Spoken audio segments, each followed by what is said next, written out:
Hey everybody, welcome to Trading Capital's Daily Analysis video. I'm your head market analyst here, Curtis Scouten. Jumping into the charts on July 27th, just before the closing bell. We're going to have lots of action at the closing bell. We have a variety of different positions. Qualcomm, Meta's in my own swing trading portfolio, but Meta, Vici, Teladoc, Etsy, Lam Research, Ford. There's tons of different earnings that are going on after the bell. Obviously, if we look at the spiders, and I'm just doing dual screen here so that we can watch Meta as the earnings come out. I'm also watching a variety of others on my other screens, so I may be jumping back and forth just depending on how the earnings are going. So if we take a look at the S&P 500 here just quickly, obviously it's been a powerhouse day on the back of the Fed meeting. So that's now the last 4 Fed meetings in a row where the markets have rallied on the back of the Fed meeting. And the big things to keep in mind is that Jerome Powell and the Fed raised interest rates again, 0.75%. So they did not shock the markets with a 1% hike. That being said, they're really going to continue to monitor the data. That was their words, and see if there's any signs of weakness in the labor market before they start QE again. But they did speak that they're eventually, one of the reasons the markets popped today is because they did say that eventually they're going to stop QT and implement QE, but they are not at that point yet. But the markets like to hear the Fed talk dovishly. And when they're talking dovishly right now and inflation is still running rampant, that is pretty scary for the central bank in terms of their credibility. And it's not really going to back up their credibility as the central bank. They should be monitoring inflation, and it's really out of control. But overall, we'll just have to continue to monitor what they continue to do for economic policy. Obviously, the market's forward look and price things in ahead of them, so the bond market is going to be a great indicator. But a power move on the spiders. You can see this was our gap up today in the pre-market. You started floating up, and then you just never really looked back. You came back, tested, and then boom. And the interesting thing is that this was your head and shoulders that triggered, confirmed, and you gapped over that. So the strongest moves typically come, and this works for both directions, the strongest moves typically come when you have either a failed breakout or a confirmed breakout. So what happened here was we confirmed this bearish head and shoulders pattern, which put the probabilities into perspective that we should get a breakdown. And the opposite happened. We actually recaptured the trend line and gapped over it, which means that since we negated a bearish move with a positive move, that is actually extremely bullish in the short term. But just taking a look at the S&P, we are getting floating down a little bit. Qualcomm's ticking down in the after hours just slightly. They're going about 149. Meta's the big one. Obviously, it could be market moving. Teladoc, we'll have to monitor them. There's Ford as well in the after hours. Let me just flip to my hourly chart. So there's lots and lots of action that is going to occur. We just have to continue to monitor the price action as we speak. So taking a look at the daily S&P 500, lots to consider here. Basically, we ended with 63 million in volume. That is extremely light again. But look what resistance we're into. Pivot to pivot consolidation, to other pivot zone, to pivot again, and we failed to close above that. And you did fill this gap, a couple sessions ago. So clearly this level is major resistance. Now that we filled this gap over here, your next target is this gap fill at 416, but that's going to have to coincide with strong earnings from the remainder of the big cap techs like Meta and Apple. So we're going to have to continue to monitor how this price action starts to pan out. If we take a look at oil is pretty much just got a little bit of a bid today, up 2.7%, so that lifted energy slightly. Nothing really new to report there. You're still in this bearish consolidation pattern, just slightly above the 200. Natural gas, again, you had a confirmed down day. You got that topping tail yesterday with another confirmed down day today. You did get about a 50% retrace, which was healthy to see, but that was followed by more continued downside. But you didn't finish that down on the day. It was just down just under 1%. You were down slightly more, around 3 or 4% on the day, but you were able to recapture that going forward. Let's take a look at gold. Gold is interesting because it actually is getting a pop here. Notice how we said we're watching this bullish consolidation pattern, and it looks to be gold is trying to test the top of that range. Beautiful move on gold. This should lift the miners over the coming days, and one of the reasons why gold is performing is look at the US dollar. Boom. It's practically a mirror opposite image. The US dollar is forming that bull flag, and this is forming a classic bear flag. And that's a nasty, nasty reversal candle there, because not only did you rally up during the intraday action to take out the high, but you managed to close below yesterday's opening price. So that is extremely, extremely bearish for the dollar. And let's just continue to monitor that. If this falls, equity markets should continue to get a lift, and the gold should also continue to rally pretty strongly. Let's just flip back to the spiders, make sure nothing's going on. So we're just continuing to monitor this. Teladoc's getting a slight little pop here into the after hours. It is currently up basically 8% in the after hours. So that's a decent pop for Teladoc. Qualcomm is pretty much flat. We're still waiting on Meta. Meta's the big one. We can take a look at, let's just take a look at the US 10-year yield. And there we go.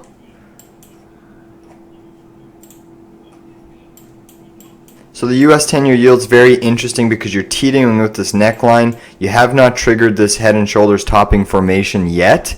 There's still a likely scenario that you can. But overall, in my opinion, rates should continue to rally up again because we still are inverted with the 2s and 10s, and that's never a good thing to be. So I'm in the camp that we do see a potential little rally in rates to at least bring it up to 3%, and then we'll have to reassess there. You do have tons of resistance, but you're managing just to enough support on the yields here to not trigger this topping formation. So let's just continue to monitor that. Obviously, if this continues to fall, we'll have to monitor gold's price action in the equity markets because the credit markets are the big thing. They're going to be the big signals that provide us the most insights to being on the right side of a market rally or a market decline. Let's take a look at any other earnings that are going on in the after hours. So we have Lam Research. Let me just see if what's going on with them.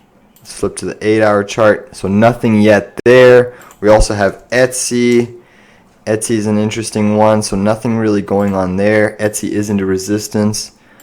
So really, Teladoc's starting to turn negative now. You are starting to turn negative on TDoc. So we want to see this stock drop. So you closed at 43.11-ish. 43.08, you're now down to $40.35. So we are short TDoc. That's what we want to see. I could honestly see this going all the way down to the low end of the range again. Just because they are losing money hand over fist. And in this type of market, when you're not profitable, it's never a good thing. So TDoc's really selling off. Meta's selling off now. Qualcomm selling off. This is going to put pressure on the markets. This is what we want to see. We want to see TDoc go down. We want to see Qualcomm go down. Let's just flip on to Qualcomm here.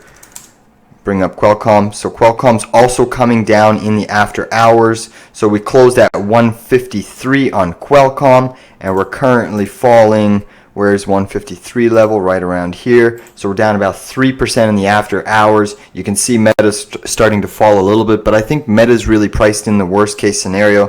Let's just take a look at the Qs here. QQQ is starting to put in a little bit of a sell-off here. Teladoc is still selling off as we speak. Same thing with Qualcomm. Qualcomm's experiencing some pressure. Meta's trying to rally back a little bit, so that's very intriguing. If we look at where the Qs finished on the daily chart, you can see that we're coming into this resistance line over here. And let me just correct that. There we go. So the Qs do look like they have a little bit more upside. Obviously, this is going to be pending on how Qualcomm and Apple report, as well as Meta, how that finishes.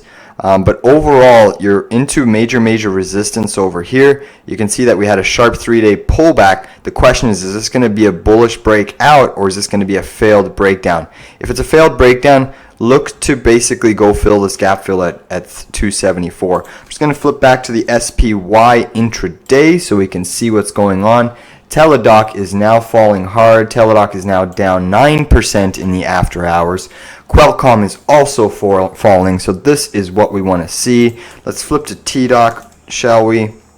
Look at TDoc go. 10-minute intraday.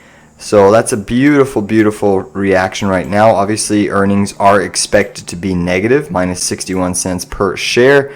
So like I said, in a falling market, typically you don't want to be in companies that aren't generating any type of revenue or profit. And when you factor in TDOC, how much they've been decimated, just due to poor acquisitions like Livongo. I mean, Livongo's acquisition was more expensive than TDOC's current valuation.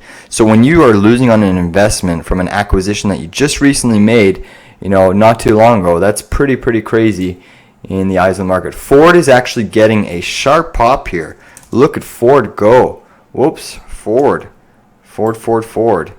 And I'm just trying to see if I can isolate any levels on Ford for a potential short trade here.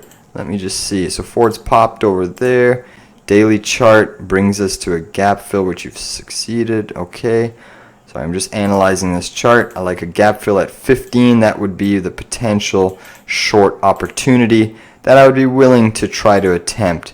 I'm not going to take that short trade there, but $15. If Ford gets up to 15, I would consider taking that short trade. TDOC is still falling. Qualcomm is still falling a little bit. The spiders are feeling some of that pressure.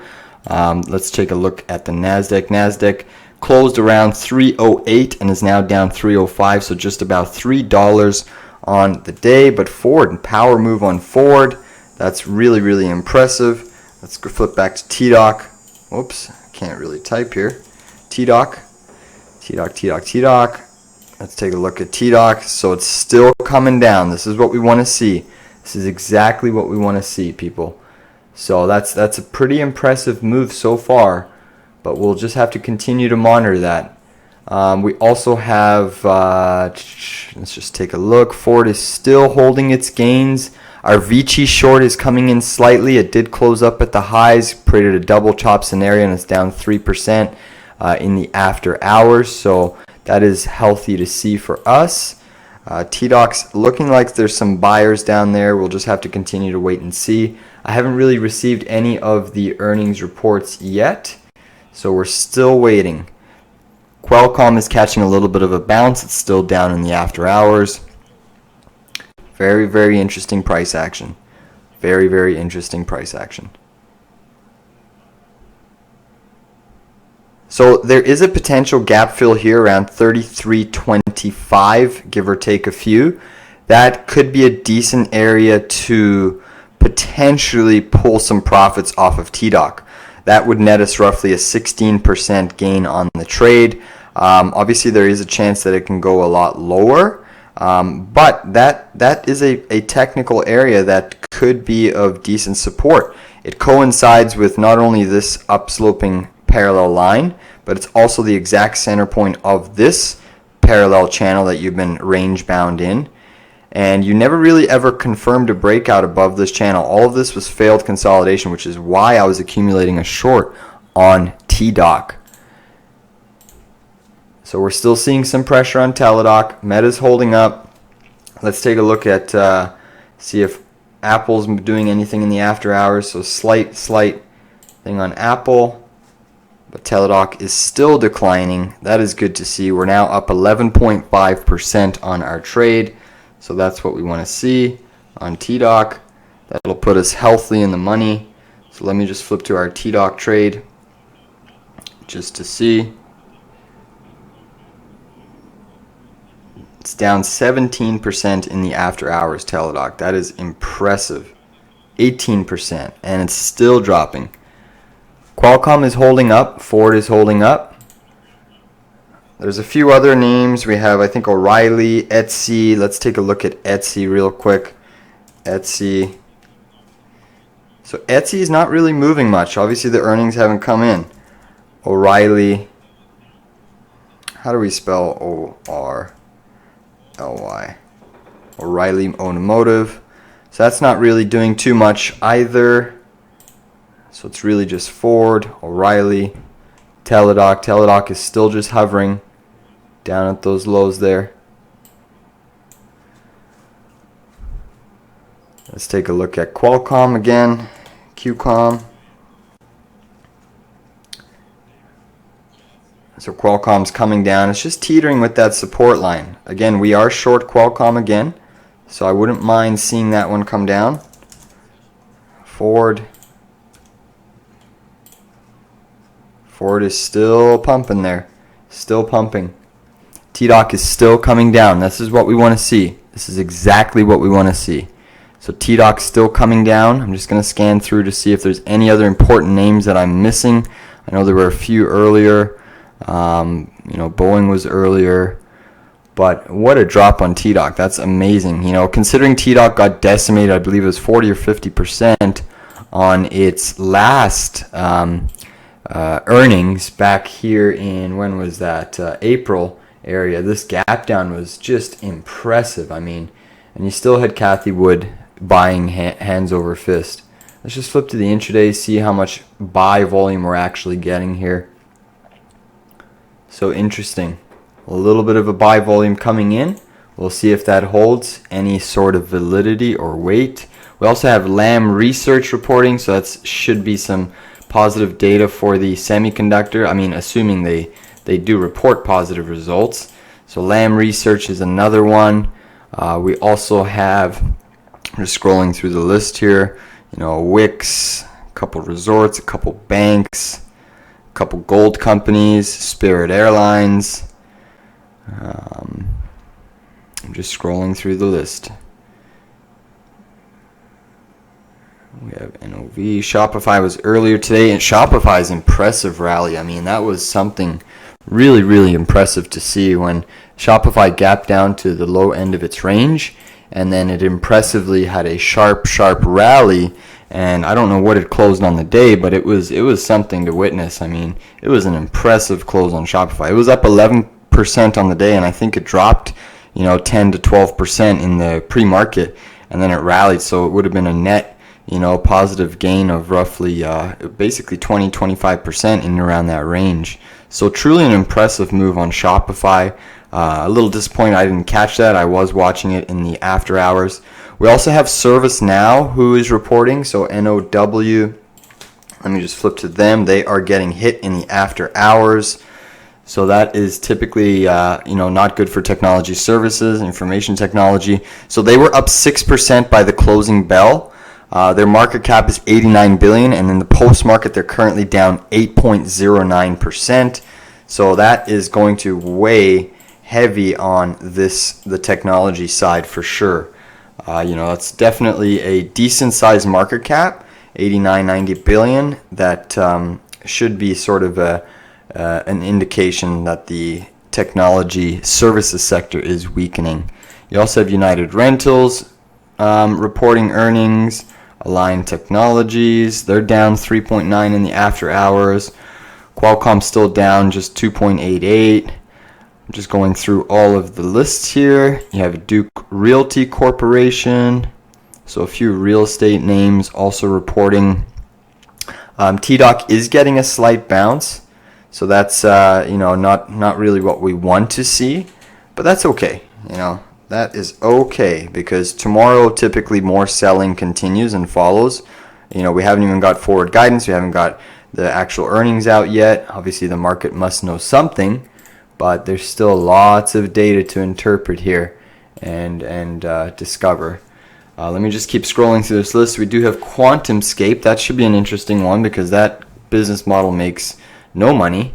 Really makes no money. QuantumScape, I believe, is the SPAC company that makes, or is trying to make, the Volkswagen chips, the EV Volkswagen batteries, not chips, electric vehicle batteries. My apologies. So that'll be interesting, and they're a company that is not making any revenue for the last 6 earnings reports. They have basically missed on all earnings. And every single report, except for when we're in the QE phase, they have dropped on earnings. So that's going to be an interesting one, considering it has had a sharp rally off of the lows. From the lows to the high, it had a 48%, but right now it's about 25% off of the lows. If you wanted to do a measurement from the highs, it's pretty crazy. It's down 92%. So shorting a name down 92% can be dangerous at times. but it certainly can also be lucrative if it's a company that doesn't have a strong balance sheet and potentially could be insolvent. So let's just take a look. Qualcomm still just hovering. Lam Research is catching a little bit of a bid in the after hours, so that is definitely positive for the semiconductors. Lam Research is trading at roughly 484, closed at 467, so a $23 gain as we speak. Let's just take a look at the SPY, pull that back up. So the intraday, so we closed at 400 and we're currently trading in the after hours around, we closed at 402-ish, just shy of 403, currently trading at 400. So let's just continue to monitor things. QuantumScape, nothing there yet. Let's see if we have Lending Club also reporting. That's up 1.9% in the after hours. Etsy is up 3.16 in the after hours. Raymond James Financial is another decent one. They're still set to come out. Obviously, we're waiting on Meta. Meta is the big one. Meta. Let's see what else we have. We have just scrolling through the list, the important ones that catch my eye. Let's just see. So we have Antero Resources. That's an interesting one. Hasn't reported yet. And then O'Reilly Automotive. So mainly the couple big ones we're just watching are Qualcomm, Etsy, Ford, Teladoc, Meta, and our Vici trade. So still nothing new here. We're just waiting. So Qualcomm's still slightly down. Meta, doesn't look like Meta's going to have a sharp move. I think Meta is later, around 5 o'clock, we actually get their earnings. So we may just have to wait a little bit of time before we get the full release there.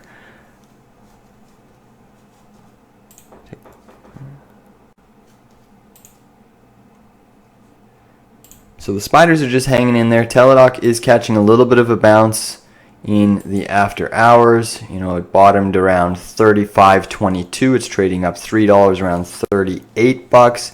Ford is still very, very strong. It is into resistance over here, these pivot highs, but I'm not going to short that move yet. Reason being is because you've had this beautiful bull flag consolidation on Ford, and we were actually in Ford. We played it down here, sold it up here. I just wanted to pull my profits because I don't like heading in. I don't mind being in a market.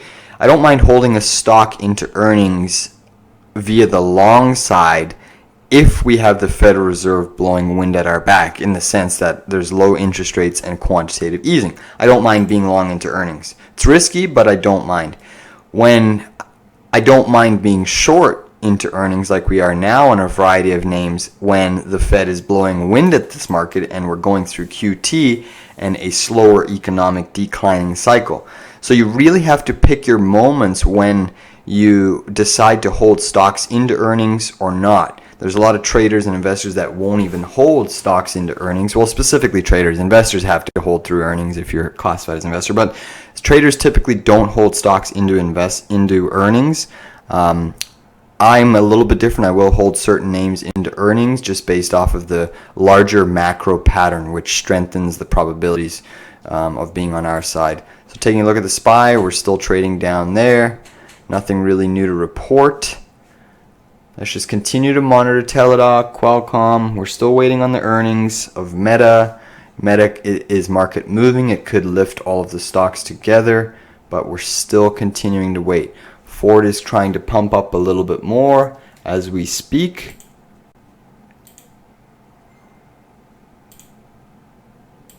Microsoft slightly down in the after hours. Maybe we can take a look at Google. Let's see, Enphase popped quite substantially.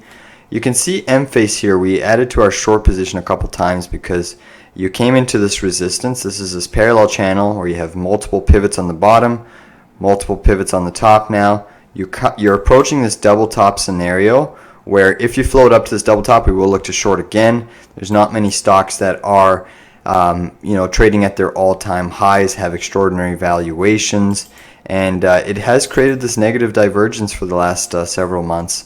But overall, I do think we will get a pullback in the semiconductors. And once this market rally has its bounce, I do think we're going to get that next down leg in the markets.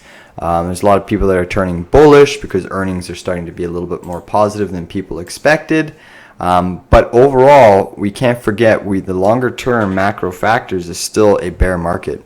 We're still extremely off the highs. We're trading in a negative bearish pattern on the overall indices. The shorter term might still show that there's a little bit of upside, but the intermediate and macro long-term pattern is definitely still bearish. And until that's proven otherwise, I'm still going to be short this market until we see inflation under control, until we see basically unemployment starting to uptick and the Fed starting to look to revert back to more dovish policy. That's when I'll consider changing our positioning to more being long and taking on a little bit more of a risky trades in that sense. So still really nothing to report. No real big changes. I think Teladoc's the big one, still down slightly in the after hours. We'll look to see if that can see continued downside tomorrow. In my opinion, I do think we're going to see continued downside for Teladoc tomorrow. One of the reasons being is you've had this. Let me just pull up the TDoc chart again. So if we flip to the daily chart, this consolidation here mistakenly tricks a lot of people into thinking it's bullish consolidation. And the reason it's not bullish consolidation is because typically what you would see is when you have a breakout here. So we were trading in this range, this orange line over here. You have your bottom over here, you have your top range over here. This is support, this is resistance. When you take out a resistance level and you're trying to confirm above it, you want to see that confirmation sooner rather than later. All of this chop, so this is where we started peaking and testing this resistance. We just closed right on it, and then you came up and you had a beautiful, powerful candle that started the breakout scenario. And what you would have wanted to see is a secondary strong candle to confirm that breakout. But for 1, 2, 3, 4, 5, 6, 7, 8, 9, 10, 11, 12, 13, 14 days now, 2 weeks of trading, we did not get that confirmation candle to confirm a breakout. So therefore, when you are testing a resistance level that is supposed to be keeping you in check and has kept you in check for a little bit now, since its last earnings over here, when you have a resistance level and you're just teetering on it and failing to confirm above it sooner rather than later, that is typically bearish, because it's bearish since you're taking a lot longer to confirm above that level and confirm the breakout. And to me, the longer a pattern takes to confirm a breakout, the more likely it is to fail. And that's typically what we're seeing right now, is now you're having this failure in this pattern because you never ever got confirmation on a daily basis confirming this up move in Teladoc breaking out of this lower range over here. And not only did you have that resistance over here, which was your confirmation line, but you also had this upsloping trend line keeping you in check. So that's just the real interesting thing about technical analysis, is that when you understand the power of patterns, it can really position you on the right side of most trades. Not all trades, but most trades. So that's one of the reasons and the logic behind why we started shorting Teladoc and why we've accumulated a beautiful position at a healthy average, because I do think Teladoc, being a company that doesn't generate any profits, has made some severe mal and poor investments, certainly opens itself up to more downside. Despite it being down 90, 91, or 85% now from the highs, I still think Teladoc can fall a lot sharper in this market environment. So let's just take a look. Qualcomm's not really doing much. Lamb's still getting a good pop. QuantumScape, we're still waiting. So there's nothing new to report there. Ford is still powering along. So considering Ford has rallied from here, this 13.19 level, let's just see how much we are up on Ford. So Ford's up around just over 8%. So that's an impressive move, to say the least, on Ford.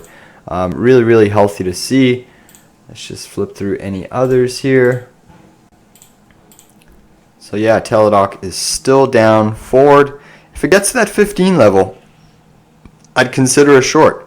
Get ready for a short if it gets to that 15 level. That's an intriguing level, just in my opinion. It is a daily gap fill level, and you will be on an extended move coming off of a bull flag pattern. So look for that level. I mean, even if we get a rally tomorrow, if we get some sort of a time count into that gap fill level, that would be a beautiful position to not only, I think, accumulate a swing trade short, but potentially even just a day trade. Actually, I might wait a little bit longer for a swing, but that might be a great day trading opportunity as we get some sort of a pullback. And what I could expect is, let's just erase this, is if we get a rally into this level tomorrow, boom, a straight sharp move up, what I could expect is then we get a sort of a retrace back to support, which would be these pivots over here, and you could get a move kind of like this,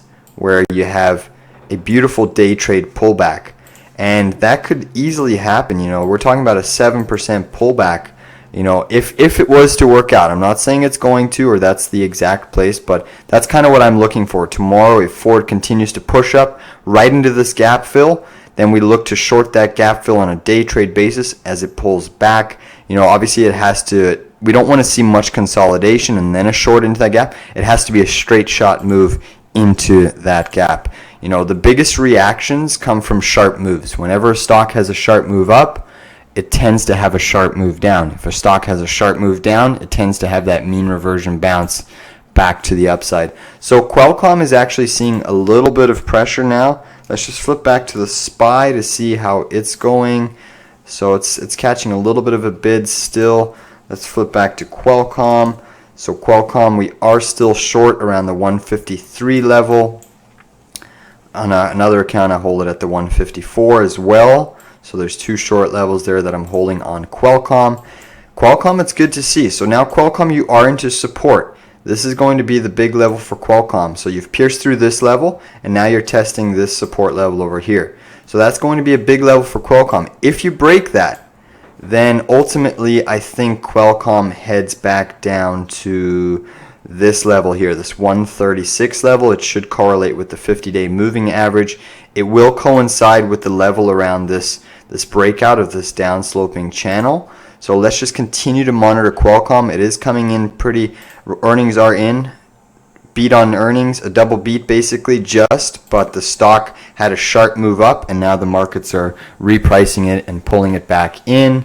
So Meta is still acting pretty flat here, nothing new to report. Teladoc is still down in the after hours. Lam Research is still up. Quantum, nothing new to report there. Well, I think that's it for today. We're going to wrap it up. Earnings, we could still get a move on Meta, so continue to watch that. In terms of levels, if Meta was to pop, let me just flip to the daily chart. So we have a gap fill here around the 183. I would not short that. I repeat, I would not short that just due to the fact that Meta is down.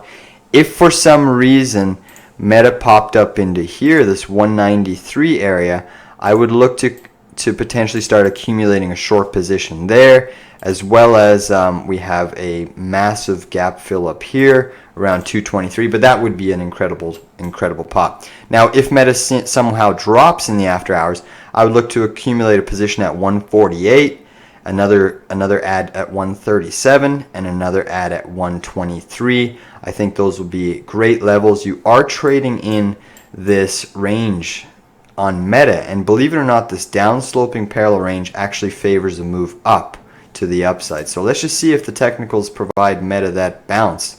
But nice sell on Qualcomm coming in, guys. That's what we want to see. That's exactly what we want to see. Ford is just stalling out a little bit.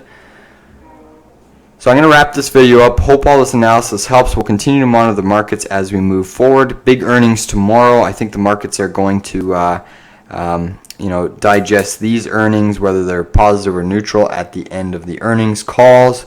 So far, it's looking like they're a little bit more on the negative side, with the spider pulling off of the closing highs. And then the big one is Apple. Apple tomorrow. I mean, just going through a list, let me just pull up a list of earnings for tomorrow as we take a look. So tomorrow's earnings, we have, it is the 28th. in the morning. Anheuser-Busch, huge. Barclays. No, that's already done. We also have Lind. We have Overstock, Carlyle Group. Couple resource plays. Kirby Corporate, Comcast. That's a big one.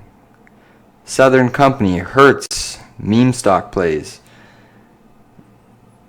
What else do we have? We also have Mastercard. That's a big one. Considering Visa was weak, Mastercard could also get hit. We have SiriusXM. Tons of names. I'm skipping over a lot of names here, but tons of names.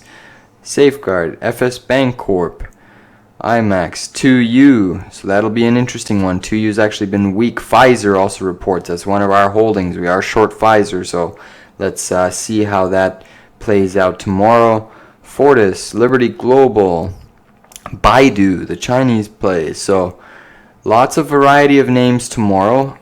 5-9, Valero, that'll be an interesting one as well. Edison International, Franklin Resources. So tons and tons of names. Big names.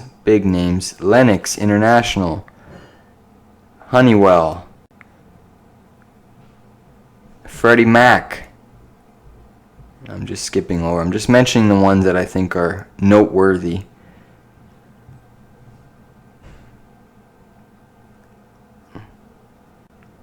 We also have Intel. That's a big one. Intel Corporation. CGen. Wow, there's a lot of names tomorrow. Jam-packed. Roku. First Solar. So these markets are not out of the woodworks yet. There's still a lot of names a lot of big names to report. United Steel. That's a big one. That's intriguing. Banco Santander. Yamana Gold. So lots and lots of quality names. Eventbrite. And then obviously the big one is Apple. So that'll be the last one. Pretty much the last one of the day. So we'll have to continue to monitor that. But really interesting price action here on Teladoc, Vici, Meta. We're still waiting. Meta's earnings are out. A miss on both the revenue and the earnings. So that is negative. But that was priced in by the market already. And you can see that Meta is trying to rally. Let's just see where Meta closed on the day. So Meta closed on the high around 169.50. And right now it's trading at 167.20. So slightly off the highs, but not really that market moving. Considering they missed, I think the market has gotten it right that they've priced in all of the bad earnings for now.